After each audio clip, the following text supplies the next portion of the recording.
नमस्कार। कृषि दर्शन आउ एक नूतन संस्करण को आपण मानक स्वागत। निदाघर रौद्र ताप किंबा हाड़भंगा शीतर प्रकोप किछि भी फरक न थाए तापाई, कारण से होछि कृषक, माटीर मनीष। सुख और दुख को एकाकार करी से आम बिलरे अजस्र परिश्रम करिथाए। सकाळु संज समानता पाई से आमको अन्न जगाए, आम देश को अन्न जगाए। कर्तव्यता ईश्वर हेले खेत को से भावे तार मंदिर। तेबे से चाषी भाई मुहरे हस फुटाइबा पई आमर प्रयास कार्यक्रम जार ना कृषि दर्शन।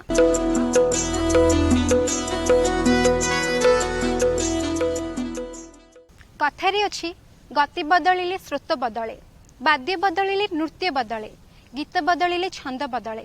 कहिबार तात्पर्य हेउछि जे कृषक निजर कृषि कार्य को जुग सहित ताल मिसाई करिथाए से निश्चय सफलता पाई थाए। सेथिपई तो आमे आम कार्यक्रम में प्रसारित करिथाउ कृषि खबर और बाजार दर। तबे चलंतु देखिबा प्रथमे कृषि खबर और परे परे बाजार दर।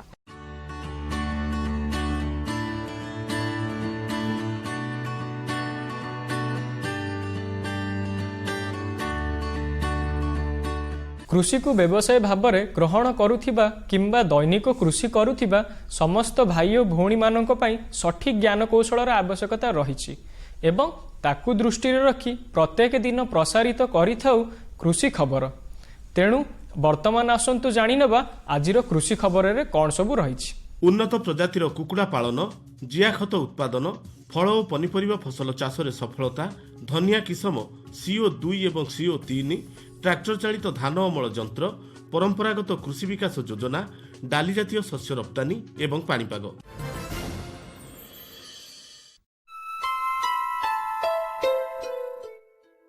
कुकुड़ा पालन एक लाभजनक आयकारी धंदा। तेबे नूतन प्रजातिर कड़कनाथ कुकुड़ा बाड़ी अगणार पालन करी चाषी भाई माने भल लाभवान होई परिबे। एही कुकुड़ार रंग कला एवं मांस मध्य कला, किंतु यह स्वास्थ्य पई बेस उपकारी। बळका खाद्य खाई एही कुकुड़ा भल बढ़िथांती। एमानकर बजार दर मध्य अधिक रहिथाए। केन्दुझर कृषि विज्ञान केन्द्र पक्षरु एही कुकुड़ा पालन पई प्रोत्साहन दिया जाउछि। केन्द्रर पोष्य ग्राम रे एही कुकुड़ा पालन पई लोकमानकु 20टी लेखाएं कुकुड़ा चिया जोगाई दिया जाउछि। देशी कुकुड़ा ठारू एमानक मांसर मध्य भल चाहिदा रहिछि। तेणु कड़कनाथ कुकुड़ा पालन करिबा पई आग्रही चाषी भाई माने निकटस्थ प्राणी चिकित्सालय रे परामर्श करंतु। कुकुड़ा चाष एवं घर अगणा कुकुड़ा चाष पालन उपर आम विशेषकर बेसी एम्फेसिस दौचु, जहाँ फल कि चाषी भाई माने कम खर्च रे अधिक लाभान्वित हो पारे। तार गोटे मुख्य उदाहरण है आमर कड़कनाथ चाष। कड़कनाथ आमर केउंझर जिले में जेहेतु कला मांस कला रक्त कुकुड़ाटा से आम केउंझर जिले में तार दाम रोचे आमर 600 ରୁ 900 टका केजी रे बिक्री होची एवं जेहेतु तार औषधीय गुण रोचे से तार मांसर चाहिदा बहुत अधिक आम चाषी मान मध्य। ता छड़ा तार जो अंडा रोचे ताहरे भी औषधीय गुण अच्छी, तार डायबिटीज कमेबार क्षमता रखुची। जेहेतु कोलेस्ट्रॉल कंपोनेंट बहुत ही कम रोचे, ताकू हाई ब्लड प्रेशर जो चाषी माने जो लोक मान ब्लड प्रेशर रोची, बीपी रोची बा कोलेस्ट्रॉल रोची तांको पई भी से मांसटा भलो एवं अंडाटा भलो। सेति मार्केट रे कड़कनाथ अंडाटा आपनको 15 ରୁ 20 टका पीस हिसाब रे भी बिक्री होची, जहाँ फल कि चाषी भाई माने अधिक लाभान्वित हो पारछंती।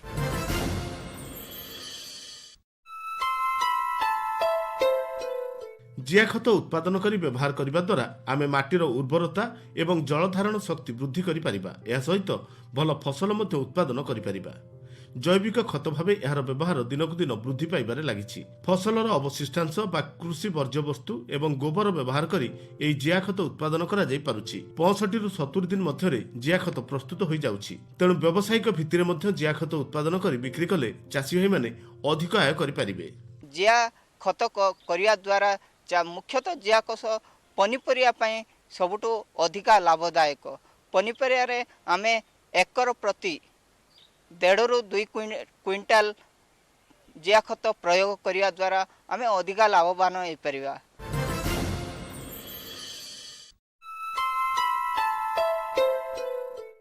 फल और पनीपरिया फसल चाष आम राज्यर चाषी भाई मानकु सफलतार अनेक शीर्ष रे पहुंचाई पारिछि। आउ ए क्षेत्र में सफलता हासिल करथिबा एही चाषी भाई जनक हेउचंती सुदाम जुआंग। केन्दुझर जिला बांसपाल ब्लॉक अंतर्गत गोनासिकार तांकर घर। नाबार्डर वाड़ी योजना तांको पई वरदान साब्यस्त होईछि। आंब और सपेटा चाष करिसंती। पूर्वरु एठारे से पोडु चाष करुथिबा बेले एबे आंब और सपेटा चाष करिसंती। या सहित पनीपरिया फसल मध्य चाष करी बेस भलरे चलुछंती। କୋବି ବାଇଗଣ ଝୁଡ଼ଙ୍ଗ କଖାରୁ ଓ ମକା ଫସଲ ଲଗାଇଛନ୍ତି। ସୌରଶକ୍ତିକୁ ବ୍ୟବହାର କରି ଜଳସେଚନର ବ୍ୟବସ୍ଥା କରିଛନ୍ତି। ଏହି ଚାଷବାସରୁ ବର୍ଷକୁ 50ରୁ 60 ହଜାର ଟଙ୍କା ସେ ଆୟ କରୁଛନ୍ତି। ଆଗରୁ ସାର୍ ଏଠି ଆମର ପୋଡ଼ ଚାଷ କରୁଥିଲୁ, କିଛି ଲାଭ ହେଉନଥିଲା, ପରିଶ୍ରମ ବେଶୀ ହେଉଥିଲା। ତାପରେ ଆଜ୍ଞା ଆମର ନାବାର୍ଡ଼ ସରକାର ଆଜ୍ଞା ଆସିକରି ଆମକୁ ବହୁତ ସହଯୋଗ କଲେ। ଆମ୍ବ ଗଛ ଦେଲେ ଆଜ୍ଞା 38ଟା ଆଉ ସପ୍ତା 20ଟା ଆଜ୍ଞା, ସେଇଥିରେ ଆମ୍ବ ଗଛ କରିକି ଆମେ ବହୁତ ଇଏ କରୁଛୁ। ତାପରେ ପନିପରିବା ଚାଷ କରୁଛୁ ଆଜ୍ଞା, ବର୍ଷକୁ 2 ଥର ହେଉଛି। କୋବି ବାଇଗଣ ଝୁଡ଼ଙ୍ଗ ବୋଇତାଳୁ କାକୁଡ଼ି ମକା ସେଇଠି ଆଜ୍ଞା ସବୁ କରାଉଛି। ଖର୍ଚ୍ଚ ନିଜେ ଖାଇକରି ଆଜ୍ଞା ସେମିତି 40 50 60 ହଜାର ଏମିତି ବର୍ଷକୁ ହେଉଛି ଆଜ୍ଞା 2 ପଇସା ନେଇକରି। ଜ୍ଞାନ କୌଶଳ ସବୁ ଆମ ପାଇଁ ଅନେକ ସମୟରେ ଗ୍ରହଣ କରିବାକୁ କିମ୍ବା ଉପଯୋଗ କରିବା ସହଜ ହୋଇନଥାଏ। ସେଥିପାଇଁ ଆମେ ପ୍ରତ୍ୟେକ ଦିନ କିଛି କୃଷିଭିତ୍ତିକ ତଥ୍ୟକୁ ନେଇ ପ୍ରସାରିତ କରିଥାଉ କୃଷି ଖବର ସଂକ୍ଷେପରେ। ଆମ ରାଜ୍ୟର ଜଳବାୟୁରେ ଚାଷ ଉପଯୋଗୀ ଧନିଆ କିସମ CO2 ଏବଂ CO3, ଧାନ ଅମଳ କରିବା ପାଇଁ ଟ୍ରାକ୍ଟର ଚାଳିତ ଯନ୍ତ୍ର, ଜୈବିକ ଓ ପାରମ୍ପରିକ କୃଷିକୁ ପ୍ରୋତ୍ସାହନ ଦେବା ପାଇଁ ପରମ୍ପରାଗତ କୃଷି ବିକାଶ ଯୋଜନା। ଆମ ଦେଶରୁ ବିଦେଶକୁ ଡାଲି ଜାତୀୟ ଶସ୍ୟ ରପ୍ତାନୀ ପରିମାଣ ବୃଦ୍ଧି। ଗତ 7 ମାସ ମଧ୍ୟରେ ଏହା 1,33,000 ଟନ୍ରୁ ଅଧିକ ହୋଇପାରିଛି। ଚାଷବାସ ଅନେକ ଗୁରୁତ୍ୱପୂର୍ଣ୍ଣ ତଥ୍ୟ ଉପରେ ପର୍ଯ୍ୟବେସିତ, ସେଥିମଧ୍ୟରୁ ପାଣିପାଗ ଅନ୍ୟତମ। ଏବେ ଆପଣଙ୍କ ପାଇଁ ରହିଛି ପାଣିପାଗ ଭିତ୍ତିକ କୃଷି ପରାମର୍ଶ। ରାଜ୍ୟର ପାଗ ଶୁଖିଲା ରହିବା ସହିତ କେତେକ ସ୍ଥାନରେ କାଳ ବୈଶାଖୀର ସମ୍ଭାବନା ରହିଛି।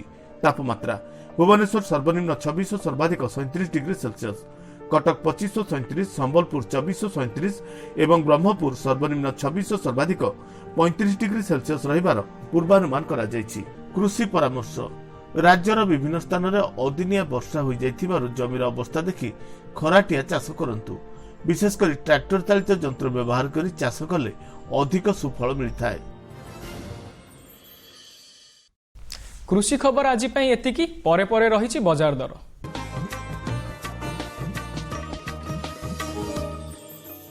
ବଜାରରେ ଯେକୌଣସି ଜିନିଷର ମୂଲ୍ୟ ନିର୍ଦ୍ଧାରଣ କରିବାକୁ ହେଲେ ଆମକୁ ଅନେକ ବିଷୟ ପ୍ରତି ଦୃଷ୍ଟି ଦେବାକୁ ହୁଏ, ଯେମିତିକି ଉତ୍ପାଦନ, ଚାହିଦା, ପରିବହନ ଏମିତି ସବୁ।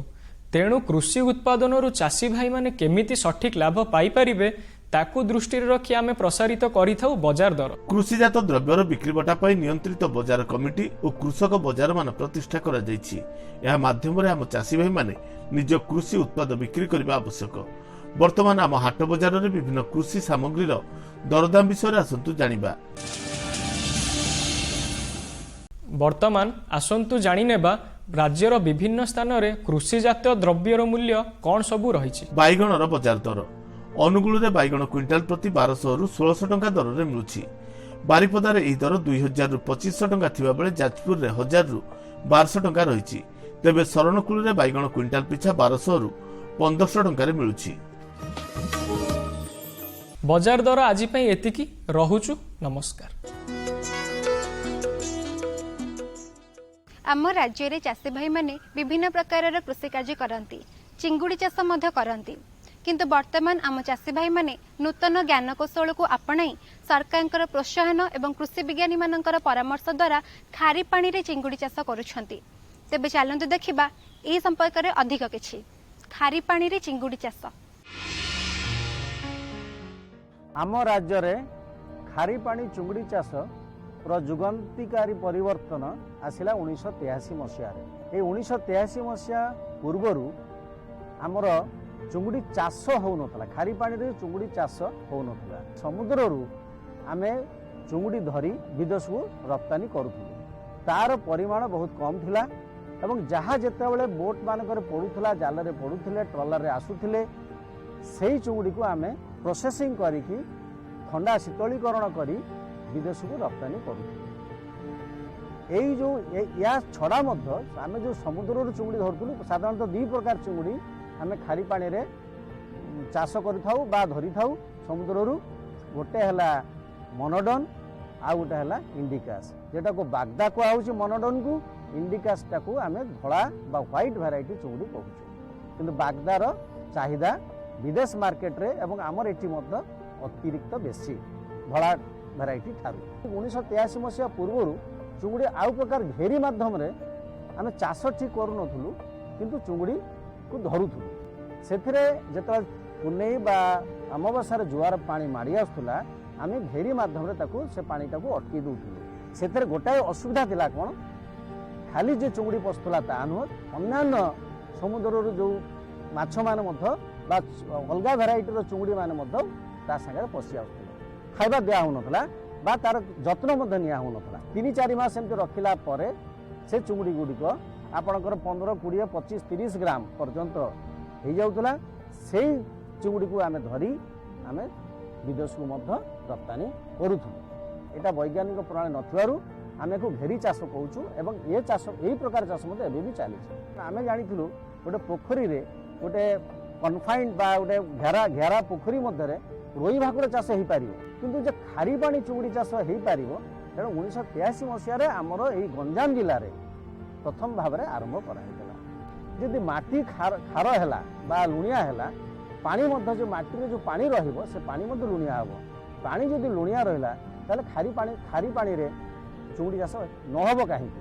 ଏବଂ ତା ପରଠୁ ଧୀରେ ଧୀରେ ଚୁଙ୍ଗୁଡ଼ି ଚାଷର ପରିବର୍ତ୍ତନ ଆସିଲା, ବୈଜ୍ଞାନିକ ପ୍ରଣାଳୀ ଆସିଲା, ବ୍ୟବସାୟିକ ଭିତ୍ତିକ ଆସିଲା। ଏସବୁକୁ ଧରିକି ଆମେ ଚୁଙ୍ଗୁଡ଼ି ଚାଷକୁ ଆଗେଇ ନେଇ ଚାଲିଲୁ। ଆପଣଙ୍କର ଯଦି ଖାରି ପାଣି ଚୁଙ୍ଗୁଡ଼ି ଚାଷ କରିବାକୁ ଗଲେ ଆପଣଙ୍କୁ ମାଟି ଲୁଣିଆ ଦରକାର, ପାଣି ମଧ୍ୟ ଲୁଣିଆ ଦରକାର, ଯେଉଁଟାକି ଆପଣ ଯଦି ଚାହିଁବେ କହିବେ ମୁଁ କଳାହାଣ୍ଡିରେ କରିବି, ସମ୍ବଲପୁର ଜିଲ୍ଲାରେ କରିବି, ଏଇଟା ସମ୍ଭବ ନୁହେଁ। ସେହି ଦୃଷ୍ଟିରୁ ଆମର ଯେତିକି ଖାରି ପାଣି ଚୁଙ୍ଗୁଡ଼ି ଚାଷ ରହିଛି ସବୁ ଏଇ 7ଟି ଜିଲ୍ଲାରେ ଆମେ ତାକୁ ଅନ୍ତର୍ଭୁକ୍ତ କରିକି ରଖିଛୁ।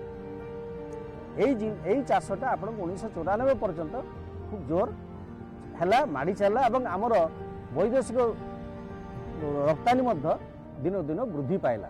ଏଇ ଯେଉଁ ଚାଷ କରିବାକୁ ହେଲେ ମୂଳତଃ ହେଲା ଜାଁଳ ପାଇବା କେଉଁଠୁ? ସେତେବେଳେ ହେଚିରି ଆମେ ମାନେ ଆମ ରାଜ୍ୟରେ ହେଇନଥିଲା ବା ନଥିଲା ମଧ୍ୟ। ଜାଁଳ ସେତେବେଳେ କ'ଣ କରୁଥିଲା, ଆମେ ଯେଉଁ ୱାଇଲ୍ଡ ବା ବଣୁଆ ବା ଆମେ ଯେଉଁ ସମୁଦ୍ରରୁ ଯେଉଁ ପାଣି ମାଡ଼ି ଆସୁଥିଲା ଜୁଆର ପାଣିରେ, ସେତେବେଳେ ବାଗଦାକୁ ଆମେ ଚିହ୍ନଟ କରିକି ବାଗଦା ଛୁଆମାନଙ୍କୁ ଧରୁଥିଲୁ। ସେଇ ଜାଁଳ ଆମେ ତାକୁ ଷ୍ଟକ୍ କରିକି ପୋଖରୀରେ ଚାଷ କରୁଥିଲୁ। କିନ୍ତୁ ୟା ପରେ ଆପଣଙ୍କର କ'ଣ ହେଲା, ଯେତେବେଳେ ଚାହିଦା ବଢ଼ିଲା ସେତେବେଳେ ହେଚିରି କଥା ଚିନ୍ତା ହେଲା। ଏବେ ସାରା ଓଡ଼ିଶାର 10ଟି ହେଚିରି ଆମର ଚାଲିଛି, ଯାହାର କ୍ୟାପାସିଟି 5 କୋଟିରୁ 6 କୋଟି ପର୍ଯ୍ୟନ୍ତ ଆମେ କ୍ୟାପାସିଟି ପ୍ରଥମ କରିଥିଲୁ। ଏବେ ବଢ଼ିକି ସେଟାକୁ 15 କୋଟି ପର୍ଯ୍ୟନ୍ତ ଜାଁଳ ଆମେ ତିଆରି କରୁଛୁ। 1994 ପରେ ଆପଣଙ୍କର ଏଇ ଚାଷ ମାଧ୍ୟମରେ ଗୋଟେ ପ୍ରକାର ରୋଗ ଦେଖାଦେଲା। ସେ ରୋଗକୁ ଆମେ କହୁଛୁ ଭାଇରାଲ ଡିଜିଜ୍ ବା ଭାଇରସ୍, ସେଟାକୁ ହ୍ୱାଇଟ୍ ସ୍ପଟ୍ ଡିଜିଜ୍ ନାମରେ ଆମେ ତାକୁ ଚିହ୍ନଟ କଲୁ। କିନ୍ତୁ ଦୁଃଖର କଥା ହେଲା, ସେ ଭାଇରସ୍ ଯଦି ବି ଆମେ ତାକୁ ଚିହ୍ନଟ କଲୁ, କିନ୍ତୁ ତାକୁ କେମିତି ମାରିବୁ, ସେଥିରୁ ଚୁଙ୍ଗୁଡ଼ି ମାଛ ଦେହରୁ କେମିତି ତାକୁ ବାହାର କରିବୁ, ସେ ଉପାୟ ମଧ୍ୟ ଏପର୍ଯ୍ୟନ୍ତ ମଧ୍ୟ ଆମ ପାଖରେ ପହଞ୍ଚି ପାରିନାହିଁ।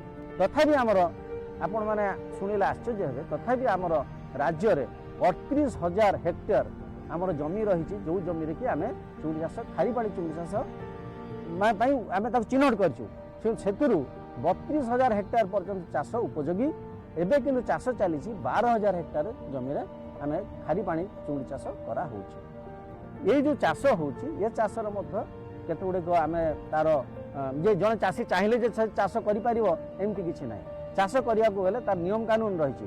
କାରଣ ଆପଣ ମୁଁ ଯଦି ଜଣେ ଚାଷୀକୁ କହିବେ ତୁ ଆଜି ଚୁଙ୍ଗୁଡ଼ି ଚାଷ କର, ଏତେ ସହଜ ନୁହଁ। କାରଣ ସେ ଚୁଙ୍ଗୁଡ଼ି ଚାଷକୁ ଚୁଙ୍ଗୁଡ଼ି ଚାଷୀକୁ ପ୍ରଥମେ ଆମ ଜିଲ୍ଲା ଅଫିସରକୁ ଦେଖା କରିବାକୁ ପଡ଼ିବ ଏବଂ ଗୋଟେ ଫର୍ମ 1 ଅଛି ଜିଲ୍ଲା ସ୍ତରରେ।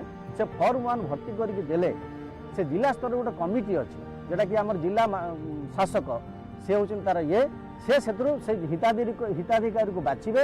ତାର ଯେଉଁ ସବୁ ଠିକ୍ଠାକ୍ ଥିବ ତାହେଲେ ହିତାଧିକାରୀକୁ ବାଛିଲା ପରେ ସେ ଯାଇକି ଆପଣଙ୍କର ଫର୍ମ 1କୁ ସେ ଷ୍ଟେଟ୍ ଲେଭେଲକୁ ପଠାଇବ। ଷ୍ଟେଟ୍ ଲେଭେଲରୁ ଏକ୍ୱାକଲଚର ଅଥରିଟିକୁ ଯିବ। ଏକ୍ୱାକଲଚର ଅଥରିଟି ଯଦି ଓକେ କରିଦେଲା, ହଁ କରିଦେଲା, ତାହେଲେ ଆପଣଙ୍କର ଜାଣିବେ ଚୁଙ୍ଗୁଡ଼ି ଚାଷ ସମ୍ପୂର୍ଣ୍ଣ ହେଲା, ସେ ଚାଷୀ ଚାଷ କରିପାରିବେ। କୃଷି ଓ କୃଷକଙ୍କୁ ନେଇ ଆମର ଏହି କାର୍ଯ୍ୟକ୍ରମ ଆଗକୁ ମଧ୍ୟ ଜାରି ରହିବ, କିନ୍ତୁ ବର୍ତ୍ତମାନ ସମୟ ହୋଇଛି ଏକ ଛୋଟ ବିରତିର। ଦିନର ତାପମାତ୍ରା ବୃଦ୍ଧି ପାଉଥିବା କାରଣରୁ ସବୁ ଚାଷୀ ଭାଇଙ୍କୁ ଅଂଶୁଘାତରୁ ସୁରକ୍ଷା ପାଇଁ ସୂଚନା ଦିଆଯାଉଛି କି ସେମାନେ ସକାଳୁ ଦିନର ତାପମାତ୍ରା ବଢ଼ିଲା ପୂର୍ବରୁ ଏବଂ ଉପରବେଳା ଦିନର ତାପମାତ୍ରା ହ୍ରାସ ପାଇଲା ପରେ ନିଜ କୃଷି କାର୍ଯ୍ୟ କରିବାକୁ କ୍ଷେତ୍ରକୁ ଯାଆନ୍ତୁ। ଆବଶ୍ୟକ ସ୍ଥଳେ ଯଦି ନିହାତି ଜରୁରୀ ଥାଏ ତେବେ ନିଜ ସାଙ୍ଗରେ ଓଦା ଗାମୁଛା, ଛତା, ଚପଲ ଏବଂ ପାଣି ବୋତଲ ନେବା ଆବଶ୍ୟକ। କ୍ଷେତରେ କାମ କରୁଥିବା ପ୍ରାଣୀମାନଙ୍କୁ ମଧ୍ୟ ନିର୍ଦ୍ଦିଷ୍ଟ ବ୍ୟବଧାନରେ ଯଥେଷ୍ଟ ପରିମାଣର ପାଣି ପିଆଇବା ଆବଶ୍ୟକ। प्राणी पालन करुथिबा कृषिजीवी माने निजर गृहपालित प्राणी मानंकु खरा बढ़िबा पूर्वरु घर को फेराई आनिबा एवं यथेष्ट परिमाणर पानी पियाइबा आवश्यक। जोखिम से निकल कर फसल आए, सुरक्षित हो जाए, फसल बीमा से हर किसान अब आत्मनिर्भर हो जाए। अब सूखा पड़े या बाढ़ आ जाए कोई डर नहीं, अब ओले पड़े या कीट पतंगे फसल खा जाए कोई फिक्र नहीं। अब कैसी भी आपदा हमारी फसल पे आ जाए, क्षति होने पर हमारे दावों का उचित भुगतान मिलता है, क्योंकि हमने लिया है प्रधानमंत्री फसल बीमा। बुआई से फसल कटाई तक हर जोखिम का दावा, न्यूनतम प्रीमियम पर अधिकतम भुगतान का वादा। योजना से हर साल जुड़ रहे हैं 5 करोड़ से ज्यादा किसान। अब आपकी है बारी। नजदीकी कृषि कार्यालय, सहकारी समिति, बैंक शाखा, अधिकृत बीमा कंपनी या जन सेवा केंद्र में स्वेच्छा से करा सकते हैं पंजीकरण। फसल बीमा पोर्टल या फसल बीमा ऐप द्वारा भी किया जा सकता है पंजीकरण। प्रधानमंत्री फसल बीमा योजना, आपकी फसलों का संपूर्ण सुरक्षा कवच। कृषि एवं किसान कल्याण मंत्रालय, भारत सरकार। आम राज्य रे चाषी भाई माने विभिन्न प्रकार कृषि कार्य करी सफलता पाइछन्ति। एही सफलता सेमानकर आर्थिक मानदंड को सुदृढ़ करबा सहित सेमानंकु एक नूतन परिचय मध्ये देइछि। तेबे चलंतु भेटिबा से सफल चाषी मानक मध्यरु जने सफल चाषी को। कृषि और कृषकों उन्नति पई सरकार अनेक किछि पदक्षेप ग्रहण करिसंति। सरकार विभिन्न उन्नतिमूलक योजना आम राज्यर चाषी भाई मानकर निष्ठापर उद्यम बल रे चाषी भाई माने वर्तमान कृषि क्षेत्र में सफलता हासिल करिसंति। एही सफलता सेमानक जीवन रे परिवर्तन धारा सृष्टि करिछि।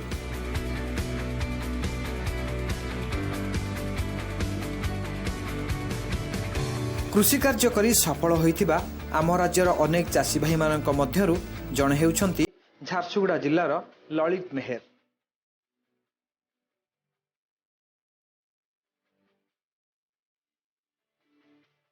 आपण देखुथुबा ए कृषि क्षेत्र तांकर पनीपरिबा चाष को से व्यावसायिक भित्तिरे आपणाइछंती।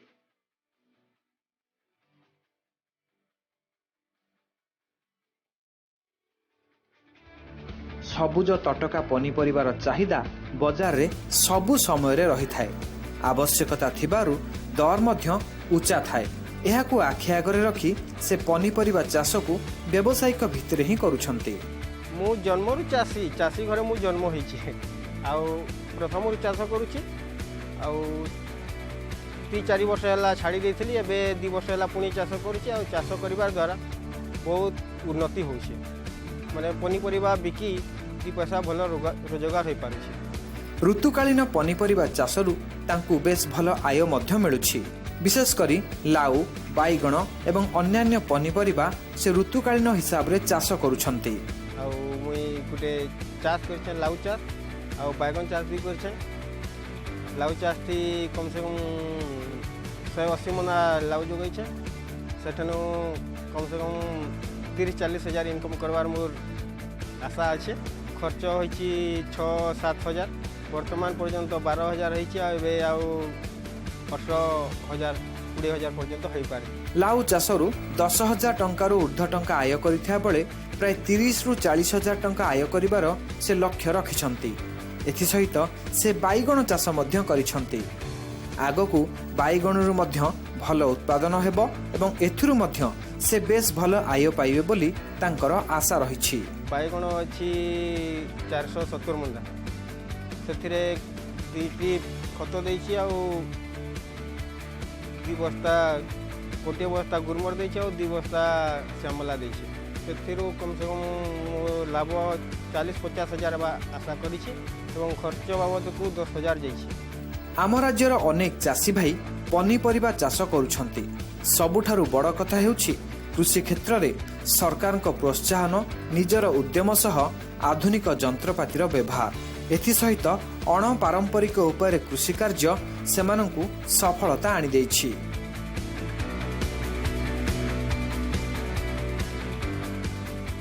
खाली सेतिकी नुहे, कृषि क्षेत्र रे आम राज्यर चाषी भाई माने उन्नत प्रणाली मध्य अवलंबन करुछंती।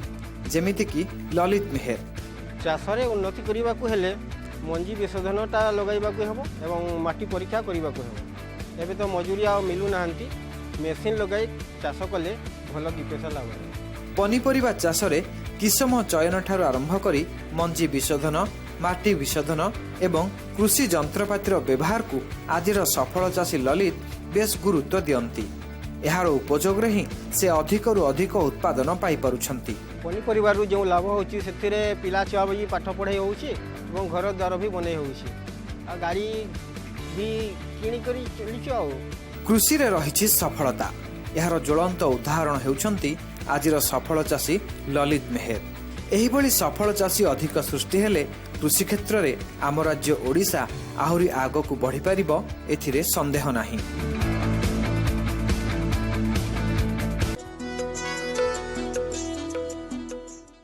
दर्शक बंधु, प्रति सप्ताह परी ए सप्ताह मध्य आम कार्यक्रम रे प्रसारित हेबो फोन इन रो सीधा प्रसारण, जेउथिरे आपण माने आपणकर सीधा सड़क प्रश्न आम विशेषज्ञ माननकु पचारि पारिबे।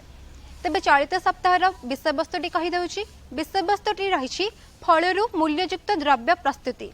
आमको फोन करिया पे दुईटी नंबर रहिछि। गोटे हेउछि 0674 2300 138 जहाँकि देययुक्त नंबर अटे।